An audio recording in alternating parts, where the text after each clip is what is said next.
item, we have done a bit of a swap because we have representatives in the chamber today. So we're having this item first, which is for 13 Winchester Road, Clovelly. Now, I just need to clarify that objectors had 3 minutes with an extension of 1 minute at my discretion. We are recording. Everything is being recorded publicly, and because it is being recorded publicly, we will be mindful of our P's and Q's. No accusations of anything to anyone. And then after you've had your time, the panel may or may not have questions. And then we will move on to the next speaker. And then this item will be finished. No determination will be made in public. Determination will be made when the meeting is closed, and then the decision will be put on the website within the week. Is that right? Time is about a week. Yep. So we have 2 items in the public meeting, and the first item, as I said, is 13 Winchester Road, Clovelly. And so my first speaker is, I have Tina Vantos. Is that your name? Correct. Fantastic. The floor is yours. You have 3 minutes. Thank you. So thank you for visiting our home this morning. Firstly, with notwithstanding what's in the report, the first floor extension does affect the vital amenity of daylight and sunlight into our main living areas of both neighbouring properties, but especially ours. Daylight in main living areas is a necessary amenity, is vital for health. The 2019 DA field was designed by a professional architect to allow the minimum solar and daylight access into the main living areas of both neighbouring properties at 11 and 15. As such, the new first level was built to extend much further out at the rear to leave the front section open to allow daylight and sunlight into the main living areas of both neighbouring properties, especially in winter when the sun is low. We're located in the valley. This is also vital for the building itself in being able to dry out and ventilate, mitigate damp and mould. This DA, in contrast, has been thought up by the applicant, who is not an architect, and drawn up by a draftsman, really what the applicant wanted. This is reflected in the complete disregard and erosion of the vital amenity of daylight and sunlight into the main living areas of both neighbouring properties by the first level extension. As I pointed out to you this morning, as well as the new first floor build being built out further to the rear, the planning panel in 2019 deliberately extended the length of the north-facing courtyard area on the ground floor facing our main living areas, windows and doors, which is beneath the current proposed extension, to allow adequate daylight and sunlight into our main living areas.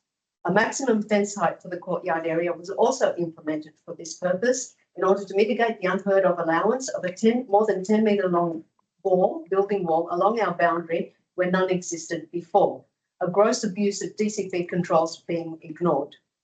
This proposed first level extension will negate the purpose of both these measures taken by the 2019 planning panel to allow daylight and sunlight to come into our main living areas.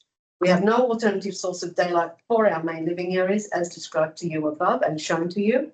The claim in Council's report that because our main living areas look outside fence and are therefore not affected by blocking the open void above, hence blocking the sky, daylight and sunlight into our main living areas, is a complete nonsense. It conflates 2 very separate points to misrepresent the adverse impact of the proposed first level extension opposite our main living areas. Furthermore, what already exists on the floor, our first floor, is an unarticulated wall that spans more than 12 metres, the DCP maximum. What's proposed is a further 50% extension without any articulation. The 10 centimetre floor overhang over the courtyard is not an articulation of that wall. This DA also wants to further extend by further 50% the high-pitched and asymmetrical roof that leans successfully towards our property to the north, when a flat roof will more than suffice for the proposed first level extension and would somewhat assist the preservation of daylight into our main living areas. It beggars belief that such a high-pitched roof was permitted in the first place for such a narrow property, whose neighbouring properties all have flat roofs for obvious reasons. The report tries to conflate visual bulk with floor-to-space ratio, the 2 separate concepts determined by the height, not the floor footprint. The proposed carport. We welcome the independent planner's recommendation that the carport roof height be reduced to the DCP 3 metre maximum at the apex, though a flat roof would minimise the bulk impact on our property. I'll give you an extra minute. DCP compliance should also extend to the northern boundary side setback, 900 mils, not 500, to mitigate the adverse impacts of noise, engine and fumes into our living areas and eating areas. The 900 mil setback also clears the telephone pit. The applicant misleading argues that in being allowed to keep the recessed walls as part of the proposed carport to reduce costs, in inverted commas, you should then be allowed to implement DCP controls for a garage, not a carport. We shouldn't have to bear the adverse consequences so the applicant can do things cheaply. If he wants to build a carport, the resource walls should be removed. DCP control state carports must have simple post support design and not solid enclosing walls. There's no first level structure above these to stop their removal. It would then bring them all in line, but the door could be pushed back to be in line with the new study window, and all these would be in line with the adjoining buildings as well, and in keeping with the character of the rest of the buildings in the street. No other building in the street or surrounding streets has a full height recessed walls forming 50% of a carport.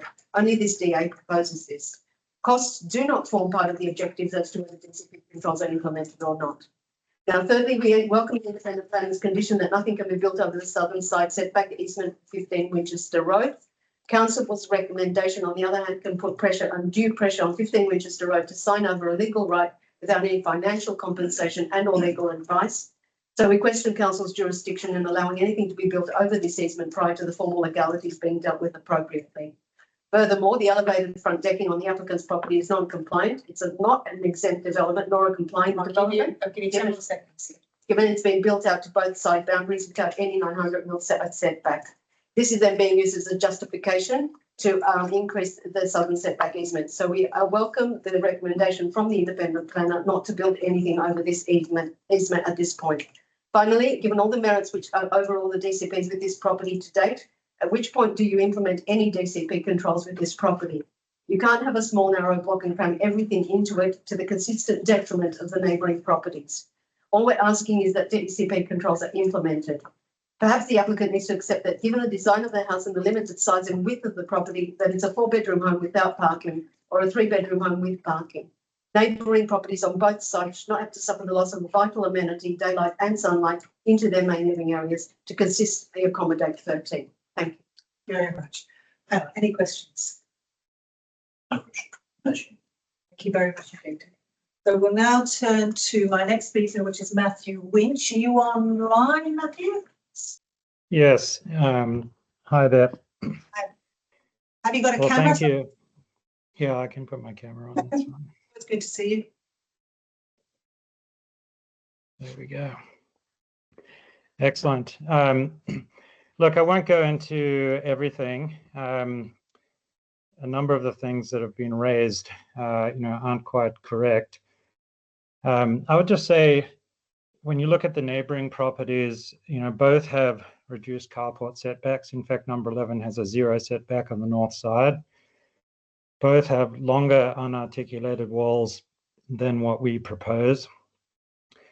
And when it goes to the last DA with this issue about the wall on the boundary, both have longer walls on the boundaries than we do. In fact, number 11 has a double wall on the boundary on their north side that goes all the way from front to rear. So other than the carport height, we're really not asking for anything that our immediate adjacent neighbors don't already have. There's a number of protections in the DCP for things like daylight, etc., which are the setbacks, and the upper floor is fully compliant with the 900 mil setback. In fact, it's 1,020.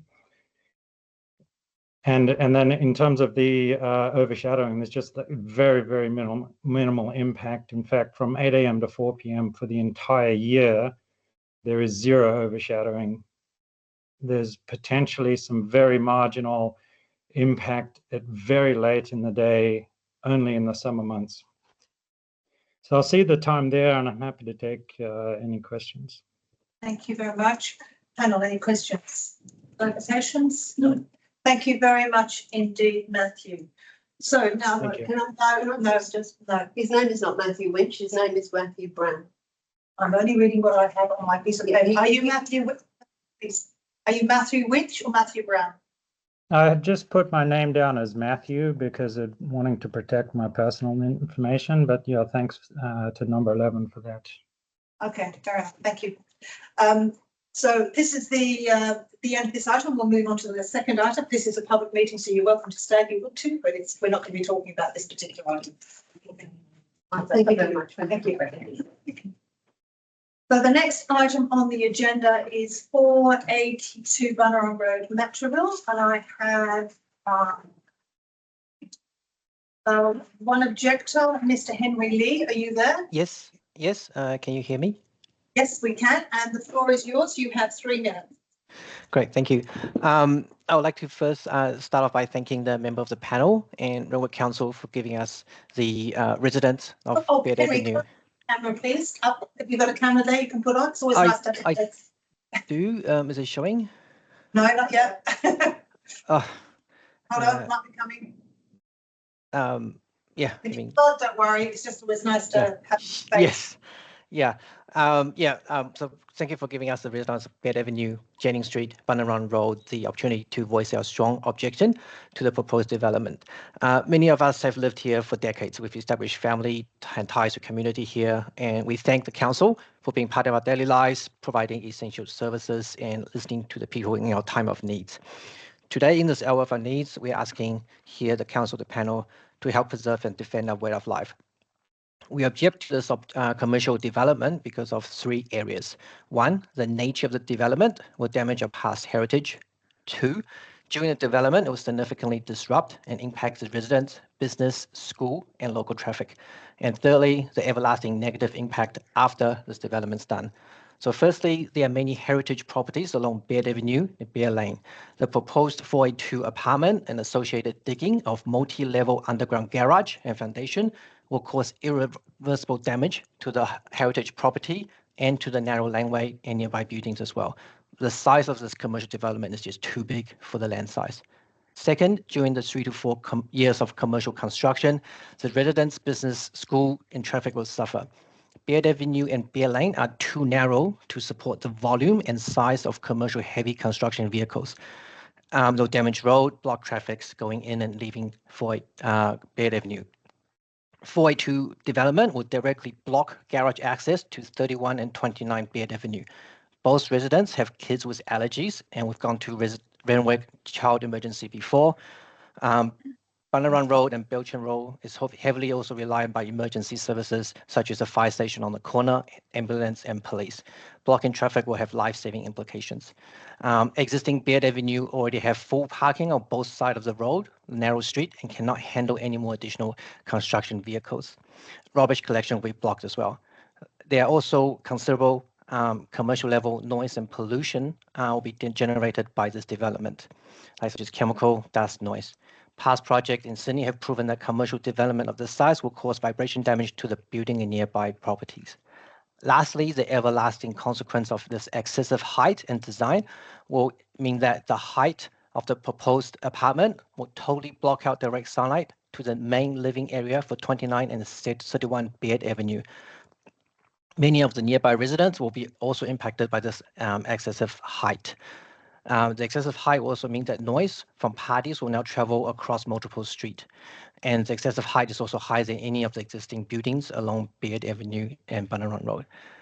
There are over 300 residents on Beard Avenue, Jennings, and Bunnaran, as well as the Metroville public school families that live here and have to live with the consequences and the impact of the panel's decision.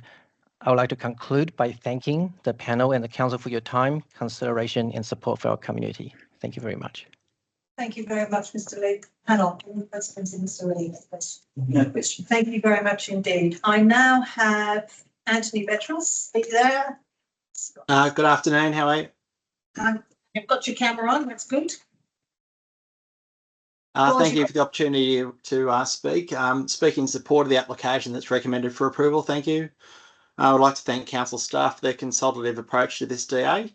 The assessment process has included numerous amendments to address issues raised by surrounding neighbours along both sides of Bunnaran Road and also to the west along Beard Avenue. If I can just share the screen with the aerial, just to give you an idea of context in relation to Mr. Lee's comments. Yep. If that's clear to you guys. Yes, it is. Thank you. The subject side is here. These are the properties that were listed as being heritage items. As you can see, there's a considerable degree of separation between the properties through the lane, through the provision of Beard Lane here, along here. And so the north is straight up the page, so they will retain their solar access as shown on all the 3D diagrams and as outlined in council's report. As you're probably aware, you may have seen Bunnaran Road consists of several similar types of developments. that have occurred, including the main one, which is the redevelopment for Woolworths with 7 stories over here, the 6 to 7 stories over here, and 6 stories along both sides, including numerous developments with 3 to 4 story scale development along Baird Lane. And if I can just show you that looking east, you'll see these developments here. So these are all 3 stories with a recessed 4th. All the new developments have that same characteristic, including these ones further down towards the southern end. So although the proposal benefits from the affordable housing uplift, it's actually still compatible with what's been approved and built in vicinity of the subject site. So it's just really speak in support of the recommendation, just confirming 2 one-bedroom units will be provided for affordable housing, which is a positive aspect of this development that sets it apart from the others that have been provided thus far, but more than likely will also be taken up with the other developments along both sides of Bunnerong Road. Thank you. Thank you very much. Panel, any questions for Mr. Richards? No questions. Thank you very much. Thank you very much. Thank you. So that is our last item on the public agenda. So I will now close the agenda and the meeting at 1:18.